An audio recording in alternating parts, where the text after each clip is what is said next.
The Moons by Greville Lindop. Too many moons to fill an almanac, the half, the quarters, and the slices between. Black new and silver coin full, pearl tossed and netted in webs of cloud. Thread of light with the dull disk in its loop, gold shaving afloat on the horizon of harvest.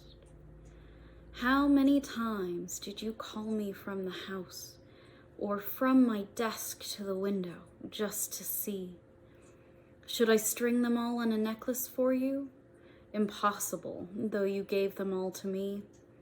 Still, some of their light reflects from memory. Here it is, distant gleam on the page of a book. Yesterday, we enjoyed in The Glance, a poem about seeing, about the movement from a first glance to a full-eyed love.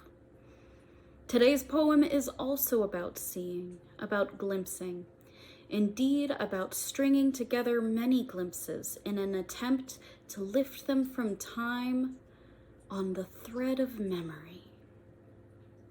Greville Lindop, an accomplished contemporary poet, as well as a fine essayist and travel writer, takes up an age-old classic trope of poetry, the sight of the moon, and makes new music with a quiet beauty.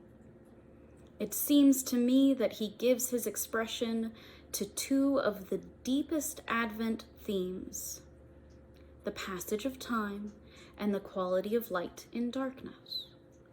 For many poets, the waxing and waning of the moon have been an emblem of mutability, transience, and loss.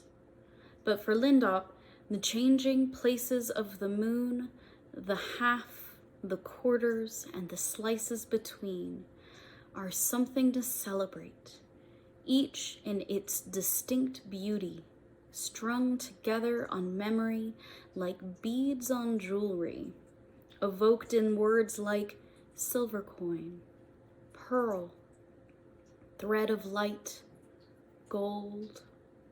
Then on the seventh line, we realize that the poet is not watching the moon alone, but with someone to whom the poem is addressed. Indeed, he confesses that without that someone, he would never have glimpsed the images he had just strung, netted in the webs of the poem, strung on the thread of light, which is language.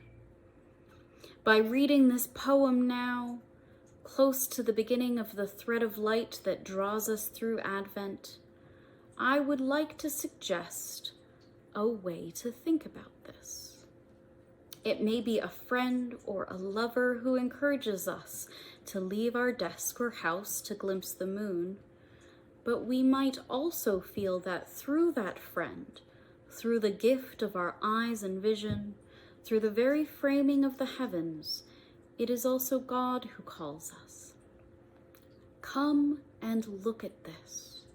It's beautiful. The people who walked in darkness have seen a great light. Those who dwelt in a land of deep darkness, on them light has shined. Isaiah 9:2. Advent is the time when we move from glimpses of that giver from afar, like the distant moon and stars, to that astonishing realization that the one we glimpsed is coming to us, to meet us with his full-eyed love.